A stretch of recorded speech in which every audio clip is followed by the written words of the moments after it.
அஸ்ஸலாமு அலைக்கும். Hello everyone. இன்றைக்கி ரொம்ப டேஸ்டான ஹெல்த்தியான அவல் லட்டு எப்படி செய்கிறதுன்னு பார்க்கலாம்.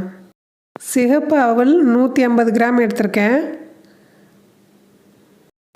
ஒரு பேனில் 1 ஸ்பூன் அளவு நெய் சேர்த்துருக்கேன். கொஞ்சம் முந்திரி திராட்சை எடுத்து வச்சுருக்கேன். அதை போட்டு செவக்க வறுத்துட்டு நம்ம தனியாக எடுத்து வச்சுக்கலாம்.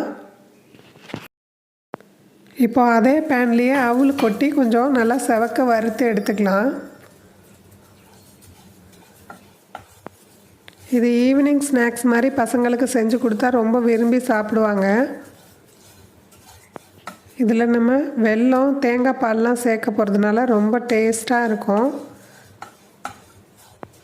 இந்த மாதிரி வறுத்து எடுத்த அவலை மிக்ஸி ஜாரில் போட்டு நம்ம கொஞ்சம் குறைன்னு அரைச்சி எடுத்துக்கலாம். இந்த மாதிரி அரைச்சிக்கலாம். இந்த அரைச்ச பவுட்ரு வந்து 1/2 கப்பு இருக்குது. நம்ம இதுக்கு 1 கப்பு தேங்காய் பால் எடுத்துக்கலாம். 1/2 மூடி தேங்காயில் நான் பால் புழிஞ்சு எடுத்திருக்கேன். இப்போது அந்த பேன்லேயே நம்ம தேங்காய் பால் கலந்து வச்சுருந்ததை இதில் ஊற்றிடலாம். ஊற்றிட்டு 7 டேபிள் ஸ்பூன் போல் நாட்டு சர்க்கரை இல்லாட்டி வெல்லம் ஏதாவது ஒன்று சேர்த்துக்கலாம். சேர்த்துட்டு இது கொதிக்கட்டும். 1/2 டீஸ்பூன் ஏலக்காய் பவுட்ரு போட்டுடலாம்.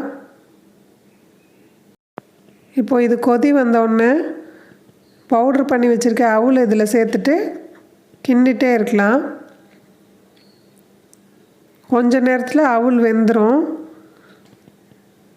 இப்போது இதில் வந்து 1 ஸ்பூன் போல் நெய் சேர்த்துக்கலாம்.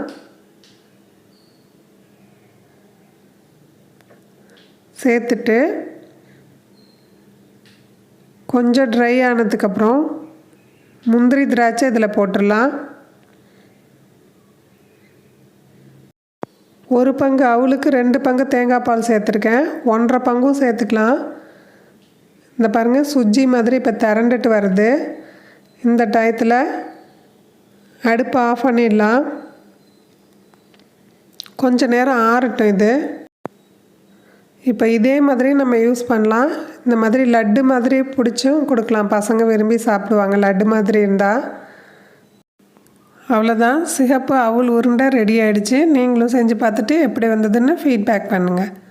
தேங்க்ஸ் ஃபார் வாட்சிங்.